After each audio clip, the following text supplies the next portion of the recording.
नमस्कार, मैं हिमांशी। स्वागत है आपका द पैम्फलेट में। सनातन धर्म पर उदयनिधि स्टालिन द्वारा की गई टिप्पणी पर चर्चा जारी है। समाज द्वारा इसका विरोध भी हो रहा है और विपक्षी दलों के इंडी गठबंधन से सनातन उन्मूलन के समर्थन में स्वर उठ रहे हैं। हालांकि इंडी गठबंधन का उद्देश्य डीएमके सरकार में उच्च शिक्षा मंत्री के पोनमुडी के बयान से स्पष्ट हो रहा है। उन्होंने कहा है कि इंडी गठबंधन सनातन धर्म से लड़ाई लड़ने के लिए बनाया गया है। इस बात की पुष्टि इस गठबंधन में शामिल नेताओं के बयानों और कार्यों से भी होती है। सबसे बड़ी पार्टी कांग्रेस, जिसके संभावित प्रधानमंत्री उम्मीदवार राहुल गांधी ही रहे हैं। राहुल गांधी का तो मानना है कि जो लोग मंदिर जाते हैं वही लड़कियों को भी छेड़ते हैं। हालांकि स्वयं वे और उनकी बहन चुनावों में मंदिर यात्रा पर ही होते हैं। इस दौरान वे उपनिषदों की व्याख्या करने से भी नहीं चूकते हैं। राहुल गांधी कहते हैं कि शिवजी तो पूरे संसार को निगल लेते थे। शिवजी पूरे संसार को निगल जाते थे। राहुल गांधी ने ये कहां से पढ़ा, ये तो वही बता सकते हैं। हो सकता है ऐसा उन्हें किसी पादरी ने बताया हो, शायद वही हिंदू विरोधी पादरी जिनसे मुलाकात कर राहुल गांधी ने भारत जोड़ो यात्रा शुरू की थी और इसके बाद केरल में गाय काटने वाले कांग्रेस कार्यकर्ता के साथ पैदल चले। भारत के विभाजन के लिए जिम्मेदार मुस्लिम लीग राहुल गांधी के लिए सेक्युलर है।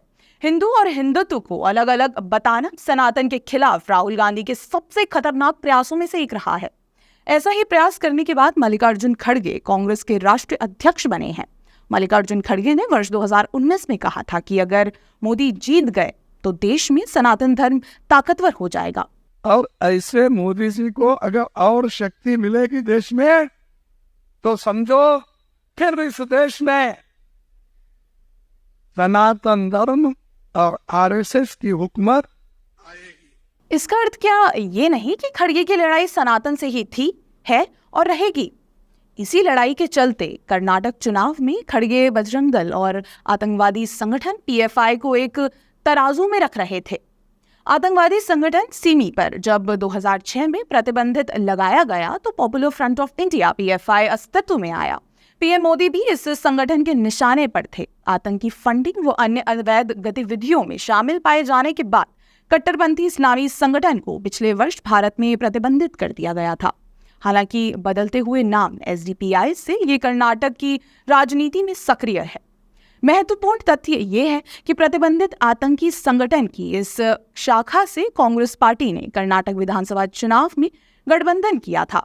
एक ओर कांग्रेस पार्टी ने पीएफआई की तुलना बजरंग दल से की और दूसरी ओर कांग्रेस ने पीएफआई से गठबंधन भी किया, क्योंकि वे जानते थे कि गठबंधन की जानकारी भले ही सार्वजनिक नहीं होगी, लेकिन उनसे बजरंग दल वाले बयान से एक विशेष वोट बैंक तो उनके पक्ष में आ ही जाएगा।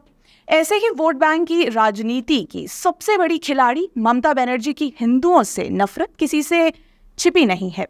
ममता बनर्जी हिंदुओं को त्योहारों पर मुस्लिम एरिया से बचने की हिदायत देती हैं। ईद पर 2 दिन की छुट्टी दी जाती है, लेकिन रामनवमी पर कोई छुट्टी नहीं। काली माँ की मूर्ति को जलाने पर कोई इसलिए कार्रवाई नहीं होती क्योंकि स्वयं ममता बनर्जी की सांसद महुआ मोइत्रा माँ काली पर अभद्र टिप्पणी करती है। मंदिरों में पूजा करने पर पिटाई कर दी जाती है। द केरला स्टोरी जैसी फिल्म सिर्फ इसलिए बैन कर दी जाती है क्योंकि वो हिंदुओं के साथ हो रहे अत्याचार को उजागर करती है।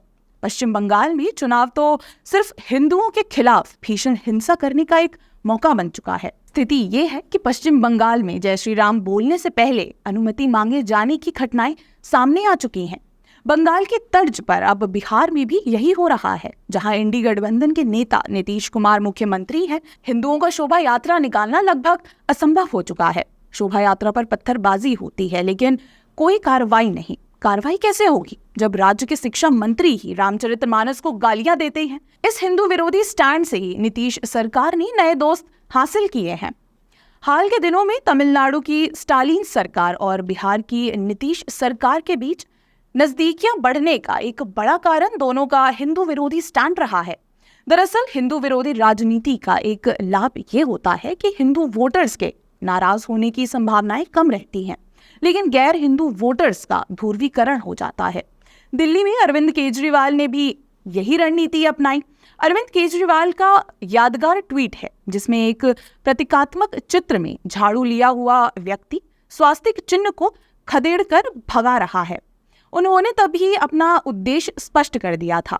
कोई भी अपराध घटित होता है तो केजरीवाल तुरंत कहते हैं कि हमारे कौन से ग्रंथ में लिखा है मुसलमानों को मारो, गीता में, रामायण में, हनुमान चालीसा में।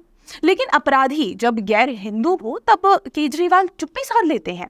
जो गोपाल इटालिया कहते हैं कि आम आदमी मेहनत करके खाता है, लेकिन पुजारी, कथावाचक, लोगों को भविष्य बताने वाले लोग बैठे बैठे लोगों को ठगते हैं, उनको आम आदमी पार्टी गुजरात का प्रदेश अध्यक्ष बना देती है। दिल्ली सरकार के पूर्व मंत्री और आम आदमी पार्टी के विधायक राजेंद्र पाल गौतम लोगों को शपथ दिलाते हैं कि हिंदू देवी देवताओं की पूजा नहीं करेंगे और ना ही उन्हें ईश्वर मानेंगे। इस शपथ का क्रियान्वयन दिल्ली सरकार हिंदू त्योहारों जैसे दीपावली पर पटाखे पर बैन लगाकर करती है। राहुल गांधी, मल्लिकार्जुन खड़गे, ममता बनर्जी, नीतीश कुमार एवं अरविंद केजरीवाल सनातन को खत्म करने का उद्देश्य रखने वाले दल एवं नेताओं की ये सूची बहुत लंबी है। अब ये सभी दल इसलिए एकजुट होकर गठबंधन भी बना चुके हैं।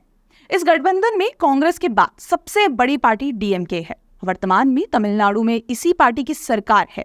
उदयनिधि स्टालिन इसी सरकार में मंत्री हैं। सनातन धर्म को मिटाने का आह्वान करने वाले उदयनिधि स्टालिन कोई मामूली कार्यकर्ता नहीं है, बल्कि मुख्यमंत्री एमके स्टालिन के बेटे और पूर्व मुख्यमंत्री करुणानिधि के पोते हैं। उदयनिधि स्टालिन ने ये बयान अति उत्साह में आकर या अनजाने में नहीं दिया, बल्कि ये बयान सोच समझकर एक कागज पर पहले से तैयार किया गया था। इसलिए वो कहते हैं कि वे भविष्य में भी इस मुद्दे पर बोलना जारी रखेंगे। उदयनिधि अपनी पार्टी की राजनीति से अच्छी तरह से अवगत हैं। उनकी पार्टी के निर्माण का आधार ही सनातन विरोधी रहा है। डीएमके पार्टी ईवी रामास्वामी यानी पेरियार के सनातन विरोधी आंदोलन से निकली हुई पार्टी है, जो आंदोलन सनातन को खत्म करने के लिए किया गया था।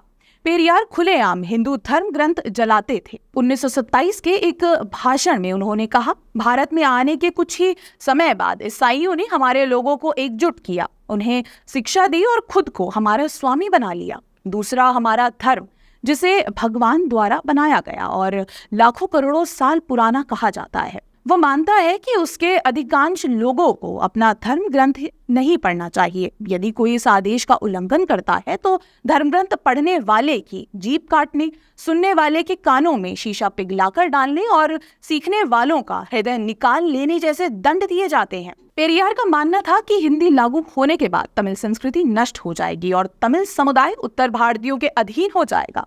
न कभी हिंदी लागू हुई, न कभी संस्कृत समाज खतरे में आया। अब उदयनिधि स्टालिन भी यही बात दोहरा रहे हैं।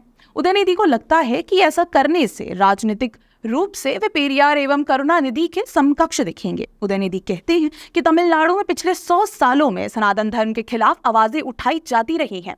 हम आगे 200 साल तक इस पर बोलना जारी रखने वाले हैं। सनातन धर्म पर दिया गया उनका बयान नया नहीं है। BR अम्बेडकर, पेरियार और M करुणानिधि ने इस मुद्दे पर बोला है।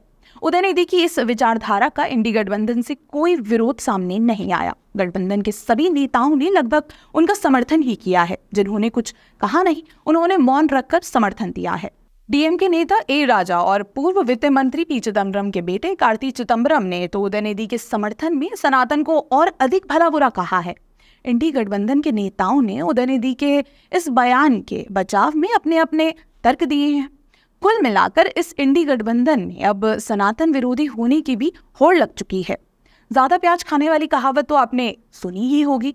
यही हाल इन मोदी विरोध में सत्ता का दीवा स्वप्न देखने वाले नेताओं का भी है। सपना सिर्फ यही है कि क्या पता बिल्ली के भाग्य से छीका टूटे और इसमें किसी न किसी के हाथ कुर्सी भी लग जाए। इसका रास्ता फिलहाल इस गठबंधन ने सनातन को अपना शत्रु घोषित करने में देखा है। देखना यह है कि सनातन अपने शत्रु की पहचान कर पाता है या नहीं। धन्यवाद।